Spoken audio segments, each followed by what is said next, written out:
नमस्कार बच्चों, आज के इस क्लास में जिस विषय को लेकर हम उपस्थित हैं वो है सेमुसी भाग 2 क्लास 10th के लिए लेसन 8 में जिस शीर्षक का नाम है विचित्रः साक्षी।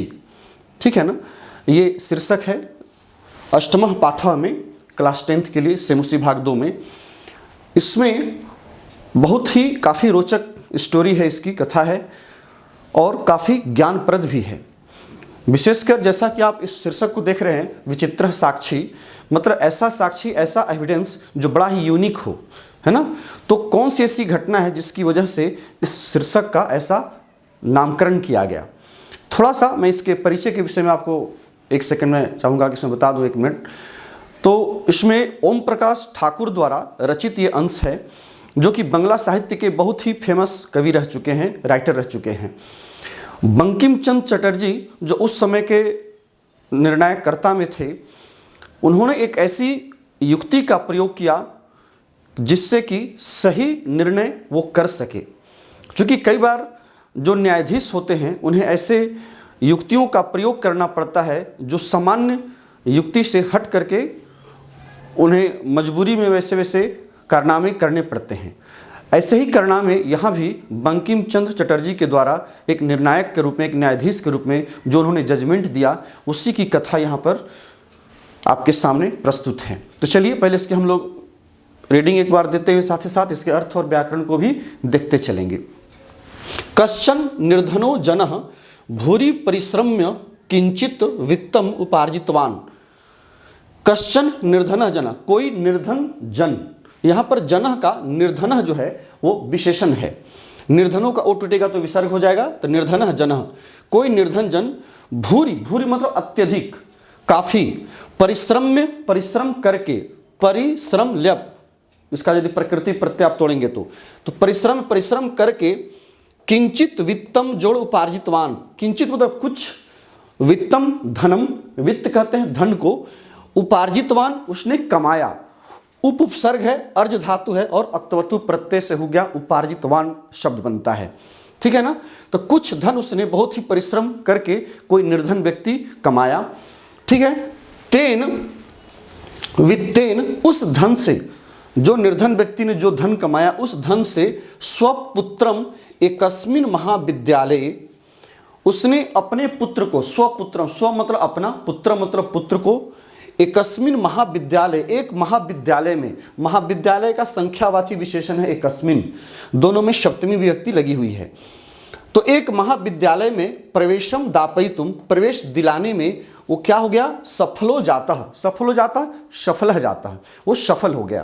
कौन, जो निर्धन व्यक्ति था, उसने अपने पुत्र को बहुत ही परिश्रम से धन कमा करके उसको अपने किसी कॉलेज में, महाविद्यालय में उसने प्रवेश दिलाने में सफल हुआ। तत्तनयः, उसके जो पुत्र था, तनयः कहते हैं पुत्र को, तनयः पुत्र, तो उसके पुत्र वही जो है रह करके, कहाँ पर, छात्रावासे, छात्रावास में, निवसन रहते हुए, अध्ययन में, ठीक है, संलग्न समभूत, संलग्न हो गया, वहीं लग गया। ठीक है।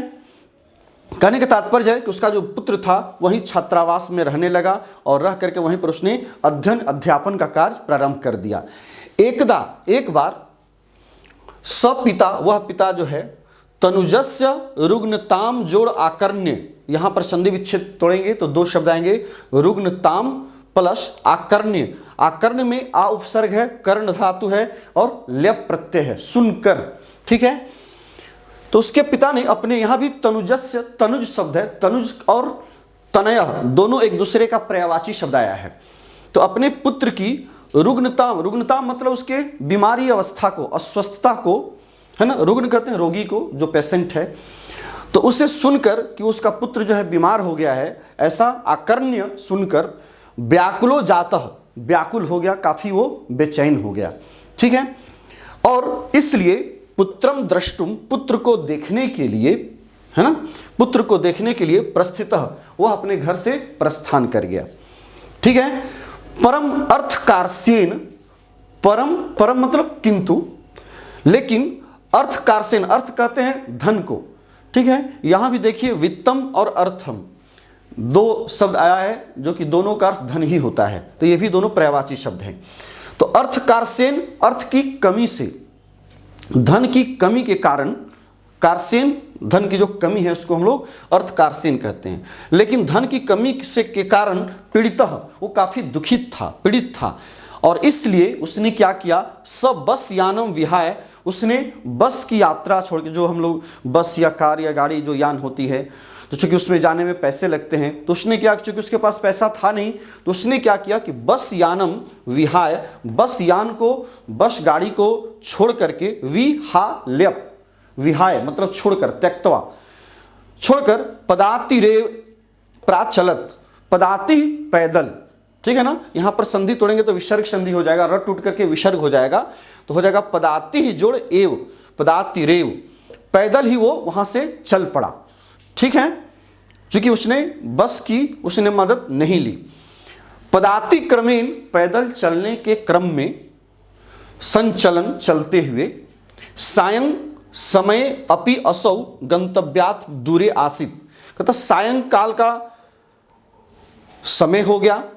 यहां पर देखिएगा, यदि व्याकरण को यदि आप थोड़ा सा देख लें, कहता समय जोड़ अपि जोड़ असौ, समय अपि असौ, असौ सह, असौ मतलब होता है वह, सह के अर्थ में असौ आया है, अदस मूल शब्द है, असौ अमु अमी इसका शब्द रूप चलता है वह के अर्थ में। तो कहता है कि पैदल चलते हुए सायंकाल में, समय अपि असौ, सायंकाल के समय होने के बावजूद भी अपने गंतव्य स्थान से वो क्या था, दूरे आसित, अभी दूर था। कहने के मतलब उसका जो गंतव्य स्थान था, मतलब अपने पुत्र के पास जाने का जो उसका जो निश्चित एक स्थान था, उससे काफी दूर था, और शाम का समय भी हो गया था। तो वही कहा कि सायं समय होने के बावजूद भी वह जो है गंतव्य स्थान से काफी दूर था। निशा अंधकारे, उसने क्या सोचा कि निशा रात्र्यो, निशा हो गया रात्रो, रात्रि में, अंधकारे रात्रि के अंधकार में, प्रसृते विजने प्रदेशे पद यात्रा न शुभावहा, कहता है कि निशा रात्रि के अंधकार में, अंधकार के जब फैल जाने पर, है ना, प्रसृते, विजने मतलब निर्जने, निर्जन स्थान पर, प्रदेश में, पद यात्रा, पैदल की जो यात्रा है, पैदल चलने की जो यात्रा है, वो कल्याणकारी नहीं होती है। न शुभावहा, शुभावहा मतलब जो कल्याणकारी या हितकारी, ठीक है ना, मतलब निर्जन स्थान में, वो भी रात्रि के समय में, यदि पैदल आप अकेले जा रहे हैं तो यह किसी भी युक्ति से वो मंगलकारी नहीं होता है, किसी न किसी अहित होने की जो है वहां पर भय वो बना रहता है। एवं विचार्य, ऐसा विचार करके, स पार्श्व स्थिते, स मतलब स पिता, वह जो व्यक्ति था, उस बच्चे का जो पिता था, वह पार्श्व स्थिते, पार्श्व मतलब समीपम, समीप में स्थित एक गांव था, ग्रामे, उसी ग्राम में रात्रि निवासम करतुम, रात्रि निवासम रात का जो ठहरने का जो कार्यक्रम था वो उसने करतुम कंचित गृहस्थम उपागतः, किसी गृहस्थ के घर में वो चला गया, ठीक है। वही कहा कि रात्रि निवासम, रात्रि निवास करने के लिए, कंचित गृहस्थम, किसी गृहस्थ के घर वो उपागतः चला गया रहने के लिए, ठीक है। जिस गृहस्थ के घर गया, जिस गृही के घर गया, वो करुणा परो गृही तस्मै आश्रयम प्रायच्छत, काफी दयालु था, जो किसान था जिसके घर में वो रहने के लिए गया था। तो करुणा परह गृही, यहां पर करुणा परह जो है वो टूटेगा तो विसर्ग हो जाएगा, ये विशेषण है गृही का, ठीक है ना। गृही, गृहिणो, गृहिण, गुणी की तरह इसका रूप चलेगा गृही का, गृह में वास करने वाला, घर में रहने वाला, ठीक है। तो चूंकि बहुत ही दयालु था, तो दयालु गृही जो है, तस्मई, तस्मई मतलब तस्मई जनई, उस व्यक्ति को आश्रयम प्रायच्छत, उसने काफी उसे अच्छी तरह से उसको आश्रय दिया, रहने के लिए उसे स्थान दिया। इसी बीच में कह रहा है कि विचित्रा दैव गति, विचित्रा जो है दैव गति का विशेषण है, और दैव गति जो है विशेष्य पद है। कहता है कि दैवी गति मतलब दैवस्य गति, भाग्य की जो गति होती है वो बड़ा ही विचित्र होती है। कई बार ऐसी ऐसी घटनाएं आपके साथ घट जाती हैं जिसकी कि आप कल्पना नहीं करते हैं। इसके साथ भी वही हुआ। तस्याम एव रात्रौ, उसी रात, तस्याम जोड़ एव, तस्याम एव रात्रौ, रात्रि में, तस्मिन गृहे, उसी घर में, जिस घर में ये ठहरा हुआ था, कश्चन चौरः गृहाभ्यंतरम प्रविष्ट।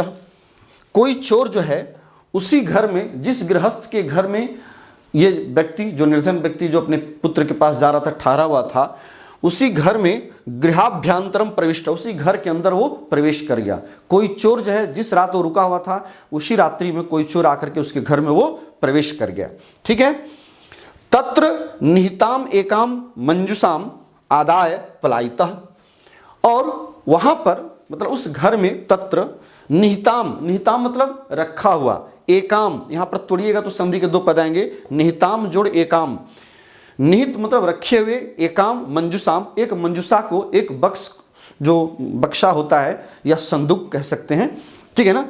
तो बक्सा या संदूक को हम लोग मंजुषा कहते हैं संस्कृत में, जिसमें द्वितीय विभक्ति लगी। उस मंजुषे को आदाय ले करके, आदा ल्यप, आ उपसर्ग है, दा धातु है, ल्यप प्रत्यय है, लेकर नित्वा पलायितः, वहां से वो भागा। ठीक है। उस बक्से को लेकर वहां से वो भागा चोर जो था। चौरस्य पाद ध्वनिना प्रबुद्धो अतिथि चौर संकया तम अनुधावत अघृणाच्च। चोर की पैर की ध्वनि से, पाद ध्वनिना मतलब पैर की ध्वनि से, प्रबुद्ध जगा हुआ, प्रबुद्ध जोड़ अतिथि, यहां भी तोड़ेंगे तो ओ टूट करके विसर्ग हो जाएगा। ठीक है ना। तो हो गया प्रबुद्ध प्लस अतिथि। प्रबुद्ध मतलब जगा हुआ, जो अतिथि था वो अतिथि जग गया जो उस घर में रह रहा था। और चोर की शंका से, चौर संकया, उसे इस बात की शंका हुई कहीं घर में चोर तो नहीं घुसा हुआ है, तो इस शंका से उसने देखा और उसके पीछे तम अनुधावत, और उस चोर के पीछे वो दौड़ पड़ा। ठीक है। अगृहणाच्च, यहां भी संधि करेंगे तो अगृहणात जोड़ च, अगृहणात च। और उसने उस चोर को क्या किया, पकड़ लिया, अगृहणात, उसे पकड़ लिया। परम विचित्रम घटत, लेकिन उसी समय बड़ा ही विचित्र घटना घटी। क्या घटी? चौरः एव उच्चैः क्रोशितुम आरभत। चोर जो था वही उल्टे क्या करने लगा, उच्चैः जोर जोर से चिल्लाने लगा। क्रोशितुम आरभत, उसने जोर जोर से चिल्लाना आरंभ कर दिया, प्रारंभ कर दिया। चौरो अयम, यह चोर है, यह चोर है, इति ऐसा। तस्य तार स्वरेण प्रबुद्धा ग्रामवासिनः स्वगृहात् निष्क्रम्य तत्र आगच्छन्।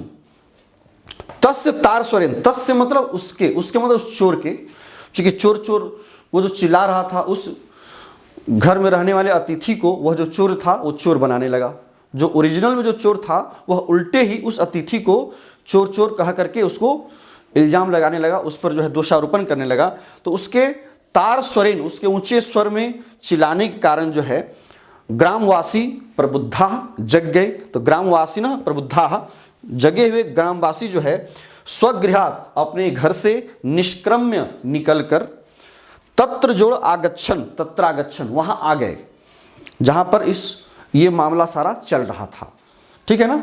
चूंकि अतिथि ने उस चोर को पकड़ा था, अब वो अपना जान बचाने के लिए उल्टे जो है उस अतिथि को यह चोर है, चोर ऐसा कह करके उसको पकड़ लिया। तो उसने क्या किया कि इस चिल्लाने के क्रम में ग्रामवासी वहां जुटते हैं और अपने घर से निकल करके वहां आ गए।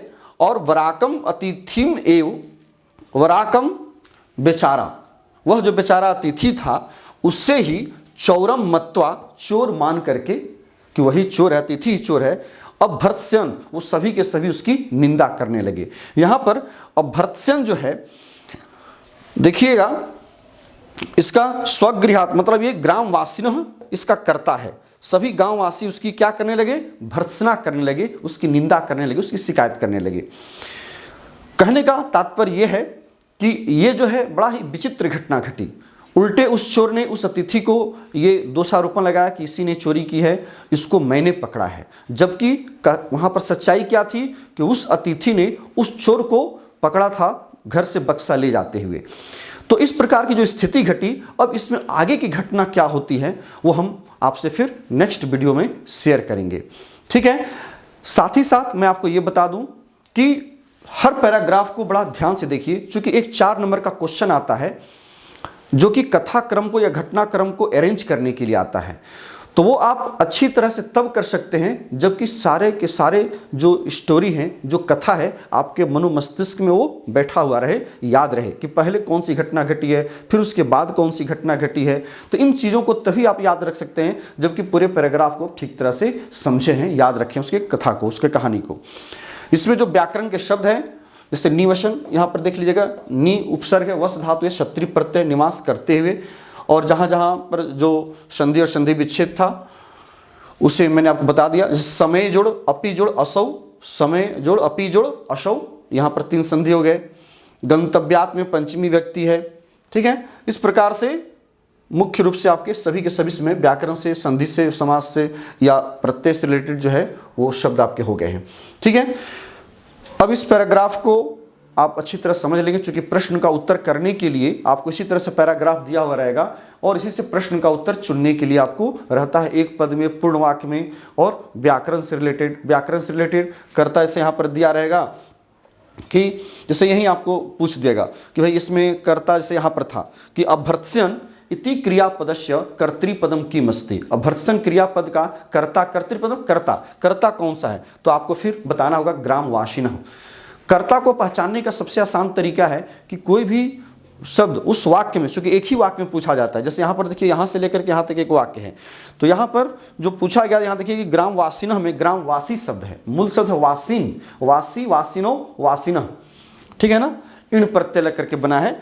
तो यहाँ पर बहुवचन में ग्रामवासिनः है, इसलिए क्रिया भी बहुवचन में है। तो इस प्रकार से हर तरफ से आप ये जरूर तय कर लें कि जिस भी वाक्य में कर्ता वही होगा जिसमें प्रथमा विभक्ति लगी रहेगी, उसका विभक्ति वचन जो होगा वही क्रिया का भी विभक्ति वचन होगा, ठीक है। तो यहाँ पर ये चीज जो है आपको ध्यान देना बहुत जरूरी। जैसे यहाँ भी देखिए, परम अर्थकारसेन पीड़ित स बस यानम विहाय पदातिरेव प्राचलत। अब यहाँ पर देखिए स करता है, यहाँ पर विसर्ग का लोप हो गया संधि होने के कारण, वास्तव में यहाँ पर विसर्ग होगा जब संधि विच्छेद करेंगे तो सह जो है ये करता है और इसकी क्रिया क्या है, प्राचलत, चल पड़ा। कौन चल पड़ा, तो सह मतलब सह निर्धन जन, तो यहाँ पर ये कर्तृपद हो गया और ये इसकी क्रियापद हो गई। कई बार ये पूछता है कि स इति कर्तृपदस्य क्रियापदम की मस्ति, क्रियापद क्या है, तो आपको बताना होता है कि प्राचलत इसका इस वाक्य का क्रियापद है। तो इस प्रकार से फिर विलोम शब्द पूछा जाता है, फिर समानार्थक शब्द पूछा जाता है, विशेषण विशेष्य को लेकर के प्रश्न रहते हैं। ये 3 से 4 वैरायटी के आपके प्रश्न उसमें पूछे जाते हैं। तो आज का हम क्लास यहीं रोकते हैं, फिर नेक्स्ट क्लास में इस कथा को हम लोग आगे की ओर बढ़ाते हुए देखेंगे। तब तक के लिए हमें आप आज्ञा दीजिए। बहुत बहुत धन्यवाद। Thank you.